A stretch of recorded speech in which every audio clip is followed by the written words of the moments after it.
સત્તાધાર જગ્યા અને મહંત વિજુબાપુ ઉપર ગંભીર આરોપ આક્ષેપોને લઈને વિવાદ સૌરાષ્ટ્રભરમાં ચાલી રહ્યો છે, જેના કારણે હવે પ્રજાપતિ સમાજના સેવકોમાં ઘેરા પ્રત્યાઘાતો પડ્યા છે. ત્યારે અમરેલી જિલ્લામાં આવેલા રાજુલા પંથકના પ્રજાપતિ સમાજના લોકોએ માર્કેટિંગ યાર્ડથી પ્રાંત કચેરી સુધી સૂત્રોચ્ચાર સાથે બાઇક રેલી કાઢીને રોષ વ્યક્ત કર્યો હતો. સત્તાધાર જગ્યાને અને મહંતને બદનામ કરનારા સામે કાર્યવાહીનો સૂર ઉઠ્યો છે. મોટી સંખ્યામાં યુવાનો આગેવાનો જોડાયા હતા. પ્રજાપતિ સમાજના હોદ્દેદારો સહિત જગ્યાને બદનામ કરનારા સામે નારાજગી વ્યક્ત કરી આવનારા દિવસોમાં ન્યાય નહીં મળે તો રસ્તાઓ પર ઉતરી ગાંધી ચિંધ્યા માર્ગે આંદોલન કરવા સુધીની ચીમકી ઉચ્ચારી છે. ત્યારે આવતા દિવસોમાં સત્તાધાર વિવાદ મામલે ઘેરા પ્રત્યાઘાતો પડી શકે છે. ત્યારે અલગ અલગ સાવરકુંડલા સહિત તાલુકામાં સામાજિક આગેવાનો દ્વારા સત્તાધાર જગ્યાના સમર્થનમાં આવેદનપત્ર આપવામાં આવી રહ્યા છે.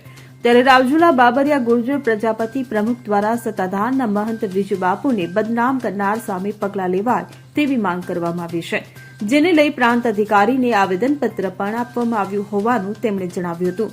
ત્યારે આવનારા દિવસોમાં જો ન્યાય નહીં મળે તો પ્રજાપતિ સમાજ એક બનીને માતા બહેનો એક થઈ રોડ ઉપર આવીશુંની ચીમકી ઉચ્ચારી હતી. Bureau report CN24 news. હવે જુઓ દેશ દુનિયાની તમામ ખબરો તમારી આંગળીના ટેરવે. ઉઠાવો મોબાઈલ અને Google Play Store પરથી ડાઉનલોડ કરો અમારી CN24 ન્યૂઝ મોબાઈલ એપ.